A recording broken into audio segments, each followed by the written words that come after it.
నంద్యాల జిల్లా వైఎస్ఆర్ కాంగ్రెస్ పార్టీలో నూతన ఉత్సాహం నెలకొంది.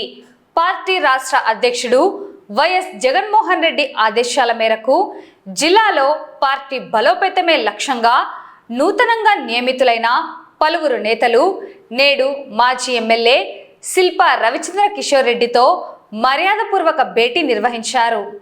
నంద్యాల జిల్లా అధ్యక్షుడు కాటసాని రాంభూపాల్ రెడ్డి, మాజీ మంత్రి శిల్పామోహన్ రెడ్డి, మాజీ ఎమ్మెల్యే శిల్పా రవిచంద్ర కిషోర్ రెడ్డిల చొరవతో పదవులు పొందిన నేతలు, జిల్లా యువజన విభాగం అధ్యక్షుడు గుండం నాగేశ్వరరెడ్డి, జిల్లా యువజన విభాగం ప్రధాన కార్యదర్శి సద్దల చంద్రశేఖర్ రెడ్డి, రాష్ట్ర యువజన విభాగం జాయింట్ సెక్రటరీ ద్వారం శ్రీకాంత్ రెడ్డి, జిల్లా జనరల్ సెక్రటరీ మరియు రాష్ట్ర బీసీ సెల్ కార్యదర్శి నాగేంద్ర, వైఎస్ఆర్ కాంగ్రెస్ పార్టీ జిల్లా ఉపాధ్యక్షులు సుమంత్, జిల్లా యువజన ఉపాధ్యక్షుడు గోపవరం జయప్రకాష్ నారాయణ రెడ్డి, వైఎస్ఆర్సీపీ నాయకులు సన్నాల సాయిరాం రెడ్డి నేడు నంద్యాలలో శిల్పా రవిచంద్ర కిషోర్ రెడ్డిని ఆయన నివాసంలో కలిసి కృతజ్ఞతలు తెలిపి పుష్పగుచ్ఛాలు అందజేశారు.